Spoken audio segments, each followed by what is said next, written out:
everyone. Welcome to the Horror Room. I'm Travis Bruce, and today we're doing another indie horror spotlight. Today I have with us, he is the producer, co-writer, and he is the killer himself in a new movie that's an Indiegogo out right now for it. It's called Mr. Buzzkill. I have with us Sean Burkett. Sean, welcome to the Horror Realm. Thank you. It's good to be here. Pleasure to have you on, man.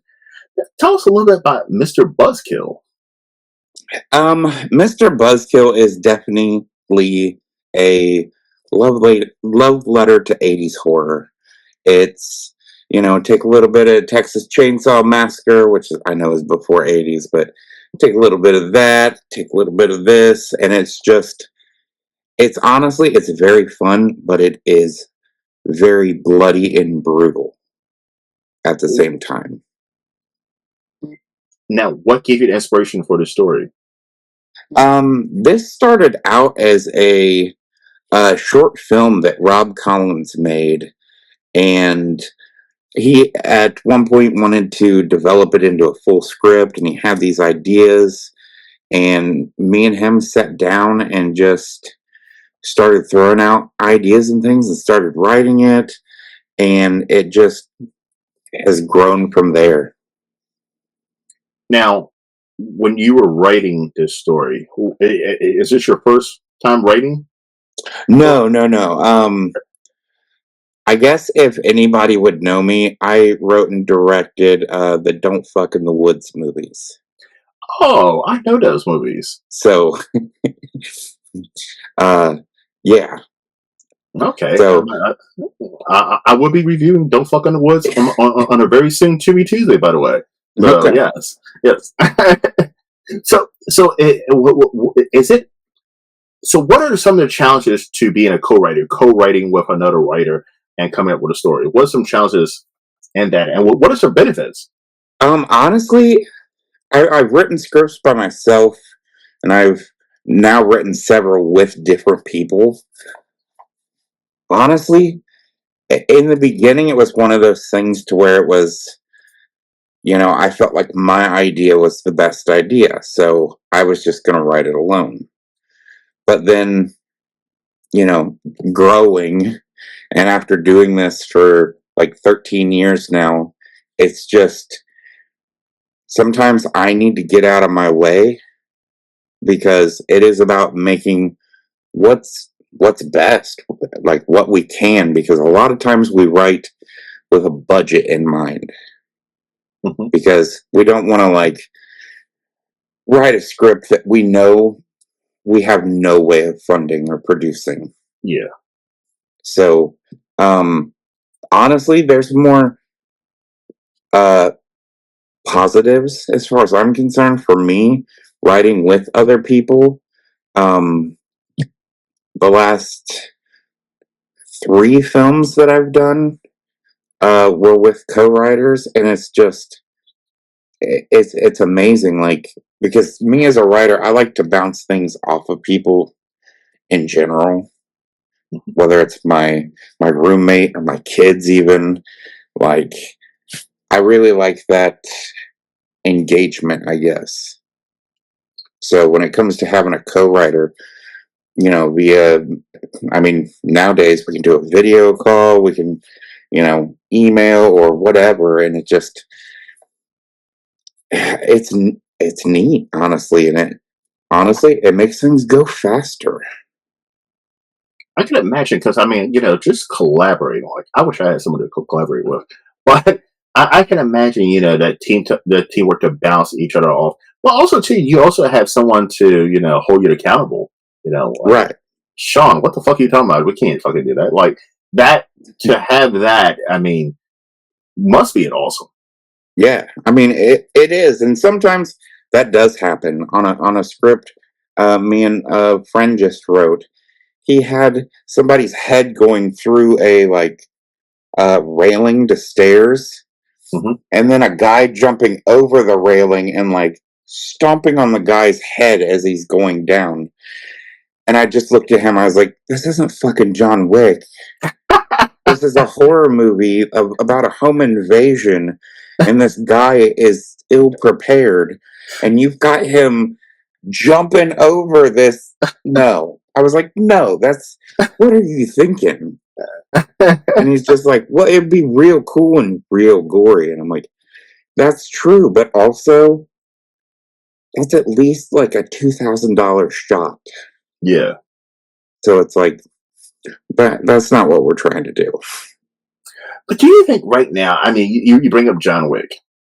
Um, there was a time in action movies, which I love the John Wick series, by the way. But like, there was so many copycats when it came to action movie, and I love action movies. Are probably my second favorite genre, as you can see from the Bloodsport and the John Claude Van Damme shit on my wall. But became a point for a couple years that like, John Wick were these awesome movies, were badass action scenes, but it had a lot of gore in it as well. And you kept on seeing so many action movies doing and trying to up in it, but they weren't as good as the original, which is John Wick. Right. And now when we get into horror, you're starting to see, there's a particular series out there that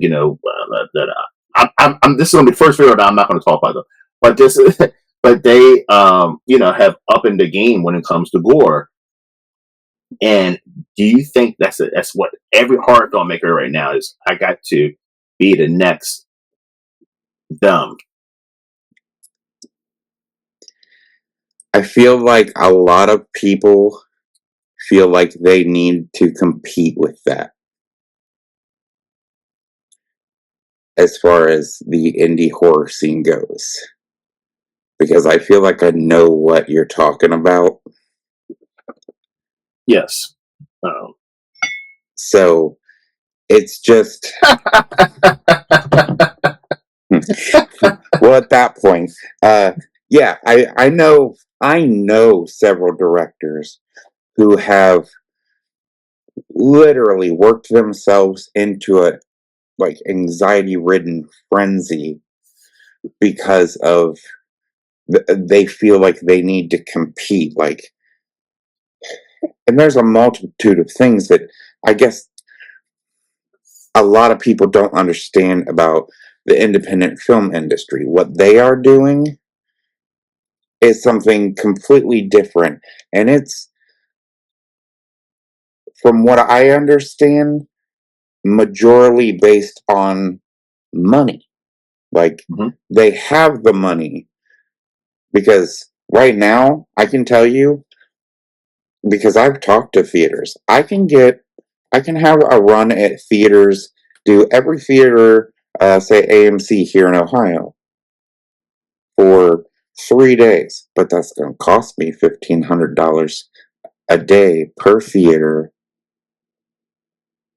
and then I've got to advertise and promote for it. So it's like, don't get me wrong, it is a great thing for them, for what they are doing. Amazing. But I feel a lot of indie filmmakers are either going to use that and be like, well, this is our goal. This is what we are going to do. Help us do that. And they're not going to know enough about that process to where it gives false hope. Because, I mean, we've had to overcome so many hurdles, even with like Indiegogo. When Indiegogo first started out, a lot of filmmakers were getting on there and doing projects, and everybody was awesome and like, yeah, I can't believe I get to be a part of this. But then people weren't delivering. So it kind of gave independent filmmakers like this stigma, like, should we trust this or shouldn't we? To where it's just, it's kind of happening again, because I've talked to certain distributors even to where they're like, that's part of their pitch. They're like, we'll get you into theaters. But they're just, when they say that what they really mean is, we'll get you into 2 theaters and it'll play Friday night, 1 showing. Yeah.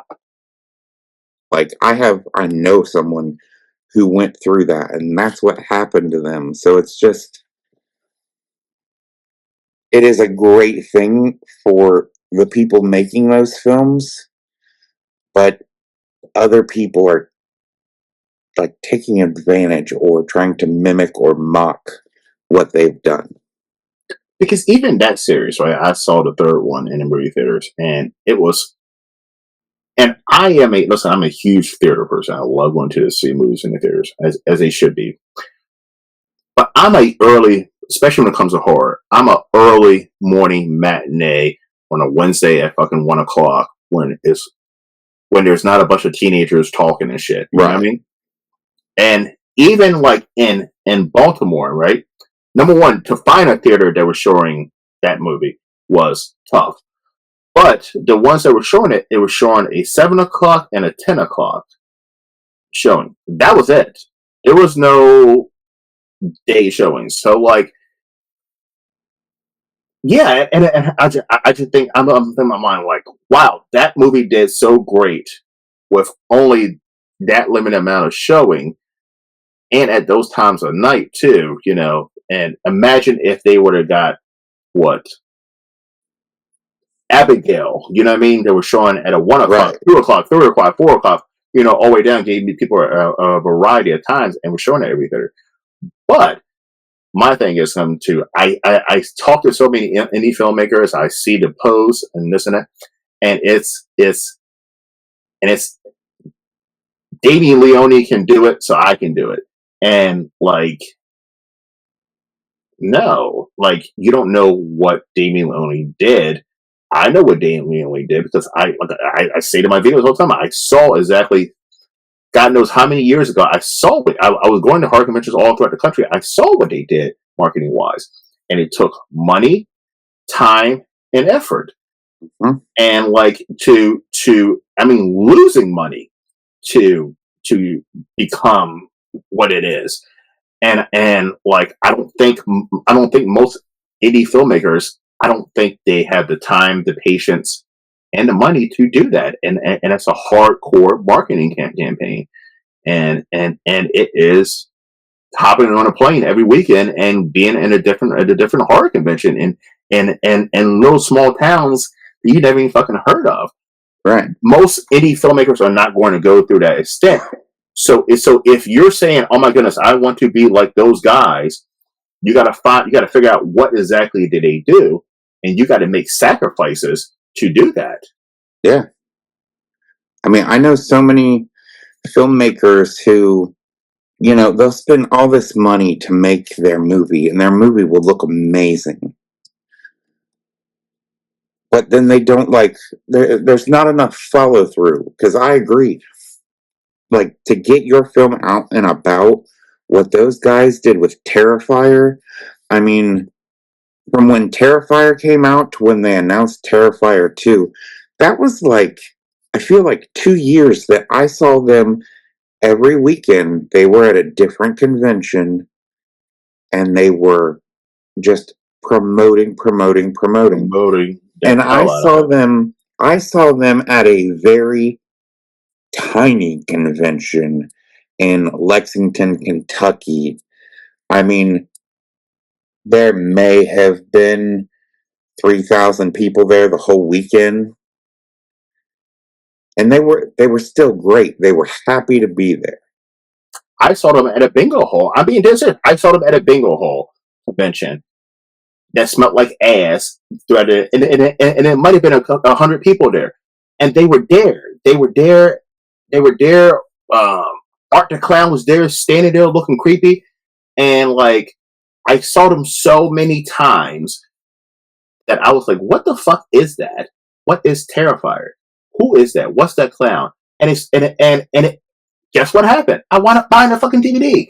I wound up buying the DVD the sixth time after seeing them. I wound up buying their fucking DVD, and like that's what you got to do. I mean, you got to put it. And I'm a marketing guy. You got to put some money to the side. You make a movie. Okay, I'm gonna put down $5,000 towards marketing. I'm going to go to every damn horror convention. I'm probably not gonna make as much money as I'm spending, but it's all about growing that fan size. And here's the thing: is those guys have not taken their damn foot off the pedal. You went in Terrifier 2, which was a success. And what were they doing? Every fucking horror convention, I don't care, it was in someone's basement. They were there. They're Yeah. still doing it now. Mhm. They have not taken their foot off the pedal. Yeah, I was So, just at Horror Hound Weekend in September, and they were there, like, yeah. and they were, the guy from Ice Nine Kills was there as well, like, and then that's when they, like, were talking about, them doing the music video and whatnot. Yeah, like I have a poster sitting over here for Terrifier 2. I met the brother and sister from part 2. I got a picture with both of them. Like, even like every single character is there on that is on that circuit. I Yeah. don't care. No one thinks they're too big to be in the bingo hall. Every single character in those movies is there, and they represent. No one thinks they're too big for being out there in front of people, and that is the key to success. If I was a marketing guy for a if somebody hired me right now to be marketing, to do the marketing for their movie, right? I would say, okay, I'm just going to mimic what the Terrifier guys did. I'm going to literally mimic it not from blood and gore and corpses and over the top kills and pussies getting dick getting chopped off. I'm going to mimic what they did marketing wise, T from T, and I'm pretty sure it will work. I'm pretty sure it will work, but it's you just gotta make some sacrifices. Right. And I mean, but it does. It all comes down to that capital, having that money to do so, because every horror convention, generally for a booth, like to vend there, you're looking at anywhere from $250 to $800. Yep. So it's like you gotta have a plan, a precise plan. You got to see it as a business, and Oh, for sure. it is 100% a business. You got to have a business plan and this and that. You can't just, yeah, you can't. I mean, you just got to know what you're doing, because eventually, yes, you're gonna be good. You're gonna go from the guy who's paying for the table to the guy who now they're asking you to come and they're paying you to come, Right. and that's where that group is at. They're paying them to come, and for the longest time, they were the people who were paying for the table. Mm-hmm. Right. So you actually brought up something about Indiegogos and crowdfunding. Um, I think the biggest issue is that everybody has an Indiegogo and a crowdfunding, and like, what is something that you would say to someone who is doing an Indiegogo or crowdfunding? To what is something that you should do to stand out from the pack?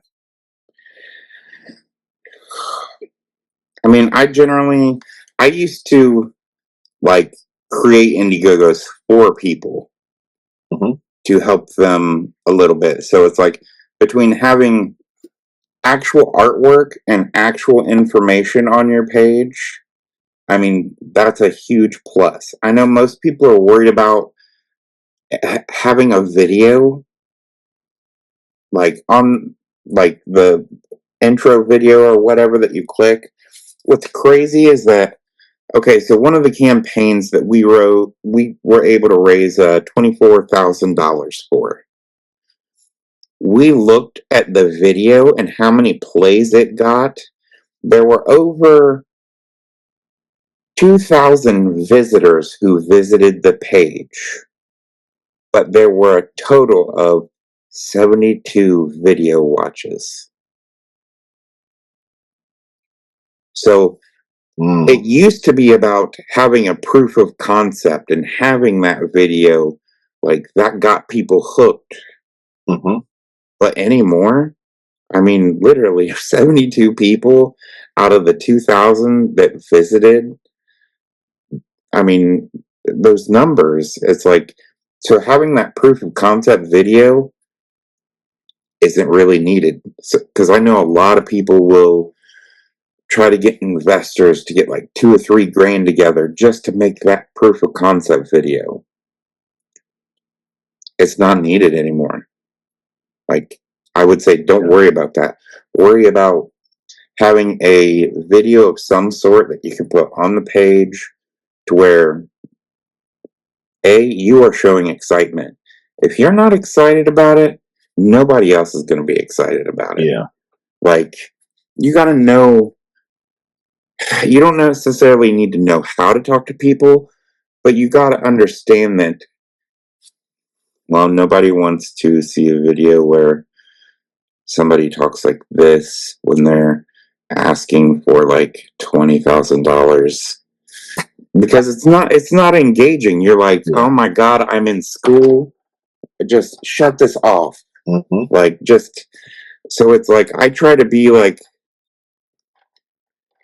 I mean, I'm pretty energetic, even though I'm I'm like ill and I can't be energetic, but I try to talk with my hands so you can see my face. You can see that, like, what I'm talking about, I actually care about. I don't feel like enough people's pitch videos or live videos do that. They'll just sit there and just wait. And then if enough people don't show up, they're like, I'm done. And I'm gonna tell you something, and Yeah. I totally agree. But I'm gonna tell you something right now from someone from the outside. I've seen your Indiegogo campaign before you even reached out to me, before we even talked and scheduled an interview. I've seen your Indiegogo because I'm in those groups. I post a lot, and Yeah. I see. And the one thing that I thought was interesting, the one thing that about your Indiegogo that caught my attention was the Mr. Buzzkill fucking Funko Pop. Yeah. I'm a huge Funko Pop collector, and I was like, that's a badass Funko Pop. And like, so I go through it and I look at it to see what the perks are. And like, at the end of the day, yes, I want to support the film, but I'm thinking, what am I getting out of it? Right. And like, you got to have some nice perks. Yes, perks are a big thing. I will start out with an initial set of perks and then build on them as the campaign goes. Only because it's really hard to test out what people want. Mhm. Like, we put a DVD on there, no one's going to buy a DVD. Nobody wants a DVD, they want Blu-ray. Yeah. Like we're to that point in time where I feel like DVD players are outdated. Yeah. So it's like, unless it's crowdfunding, we don't make DVDs. Like, for our site or to take to conventions, we don't make DVDs. But like, knowing what people might want. I mean, when it comes to crowdfunding, I want people to feel like they are as much a part of this as the people who are there in person filming it. Like, because honestly, whether those people get the genuine feeling that they are a part of things, if it wasn't for every single contributor, that film wouldn't be getting made. So it's like, it's the little things. I make sure I sign every damn thing. Like, if that's the least I can do, I'm gonna do it. Like, and a lot of people ask, they're like, oh, will this come autographed? I'm like, you bet it will. What do you want it to say? I'll do. It's like, you're helping us pursue our dreams. Like, that's priceless. I will sign anything you want.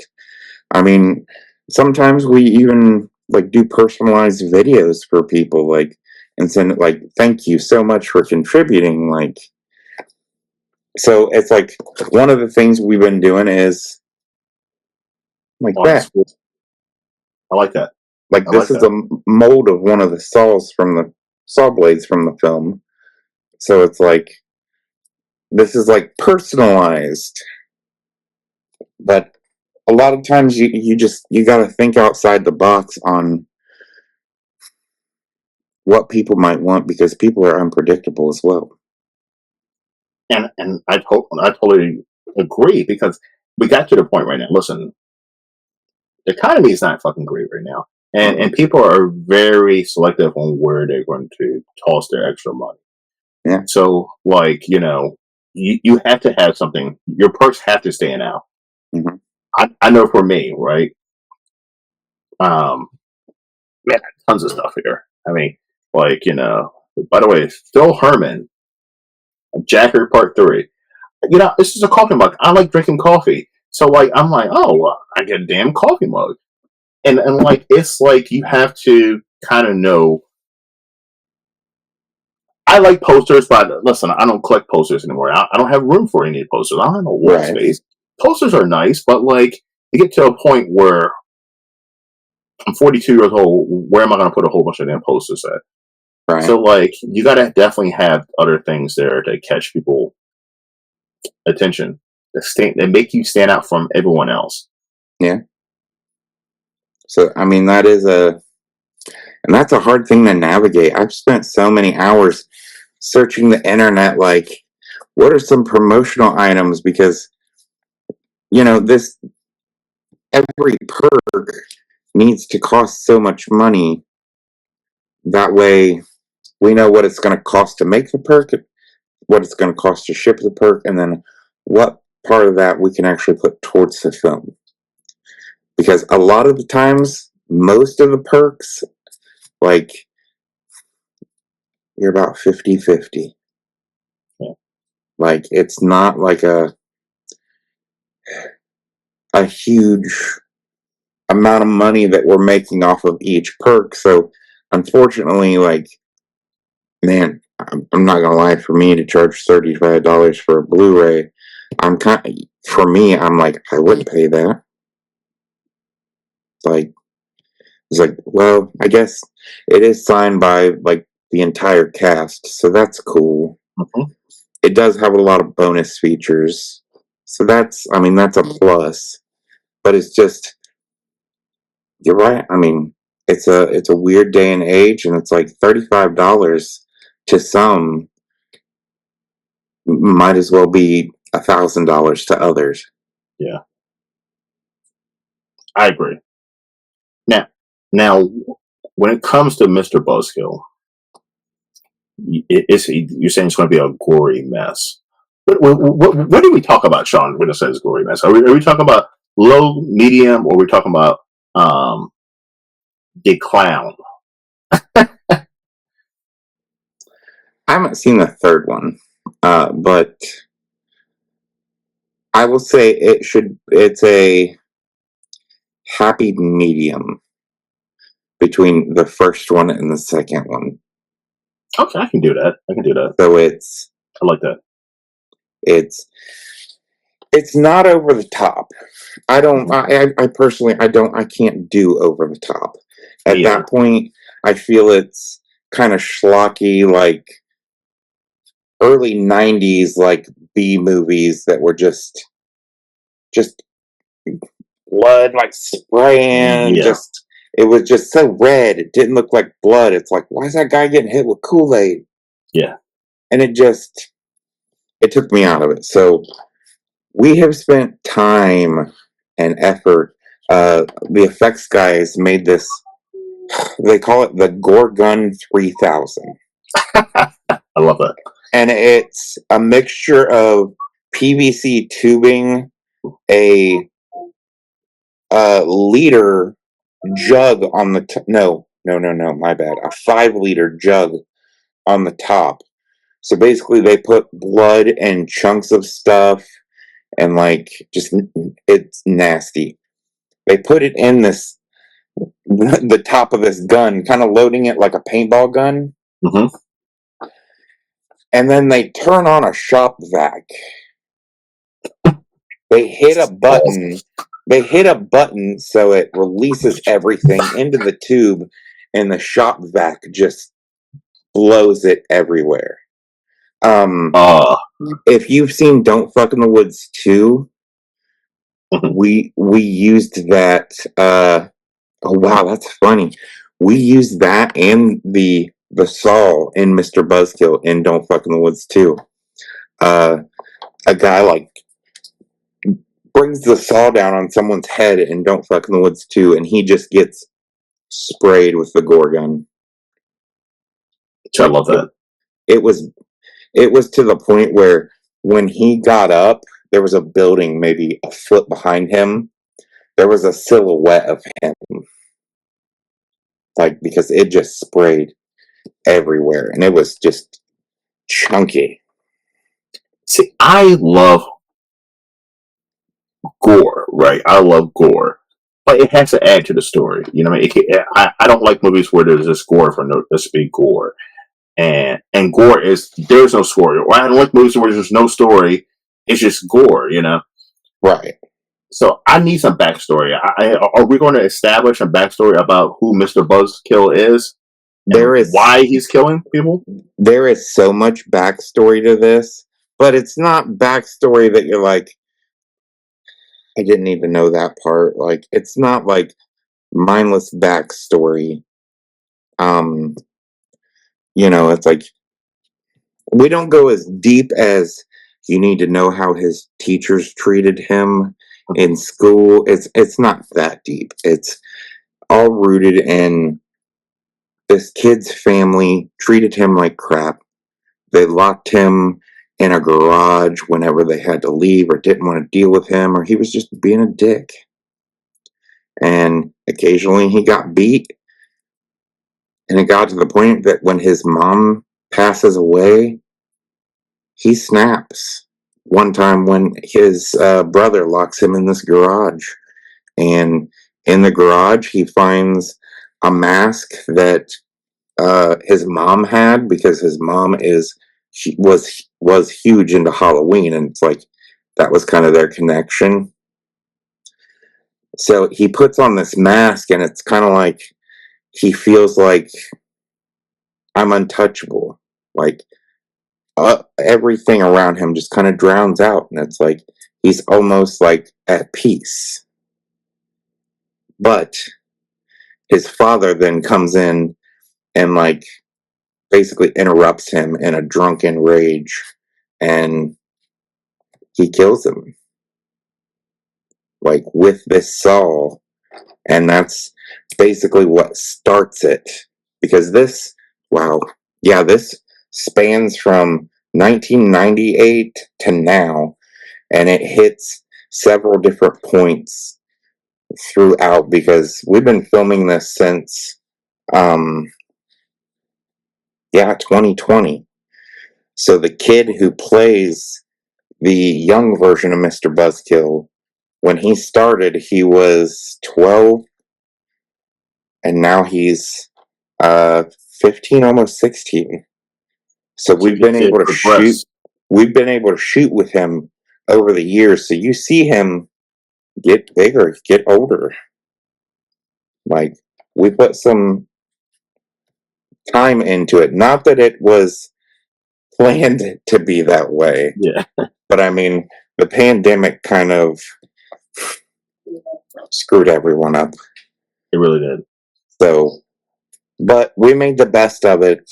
So it's like, yes, we have backstory. One of the perks we have is actually a file folder from the police station, and inside of it is police reports, like autopsy reports, crime photos, and like newspaper clippings about the massacre and everything. Because as far as that story goes, after he kills his father, he just realizes, I just have to end everyone who's done me wrong. So he then goes after his brother, and his brother is at a keg party at a barn. And when he gets there, he just decides to kill everyone. See, I'm looking forward to this one, man. Listen, everybody, I'm doing it, so I'm getting that damn Funko Pop. Listen, but I also like supporting indie horror, and it sounds like a great movie. Sean, where can everyone find you? I'm Concept Media LLC.com. is our website. We have a Mr. Buzzkill Facebook and Instagram, as well as the same for Concept Media. But just even getting on Indiegogo and searching Mr. Buzzkill, you'll definitely run into us. Now, are we going to see any tits in a movie? I mean, it wouldn't be it wouldn't be a throwback movie if there weren't. I mean, to be honest, like, I had a conversation with somebody about that earlier, and like, they were like, now, is there nudity in this just to have nudity in this? I was like, no, there's a reason for it. Like, it's not, I mean, it's not like Don't Fuck in the Woods to where you see every girl in the damn film naked. But there is nudity in it. Awesome. Listen, everybody, get over and support our Indiegogo, Mr. Buzzkill. And also, too, go see Don't Fuck in the Woods and follow Sean on social media. Sean, it's been a blast to have you on, man. Thank you, man. No problem, man. I'm looking forward to seeing Mr. Buzzkill. So make sure I get a screener so I can do a review of that bad boy when it comes out. Oh, for sure. All right. Well, listen, everyone. Thank you for coming to the Horror Realm. I'm Travis Bruce. And that is Sean Burkett, Mr. Buzzkill himself. We'll see you next time. Take care.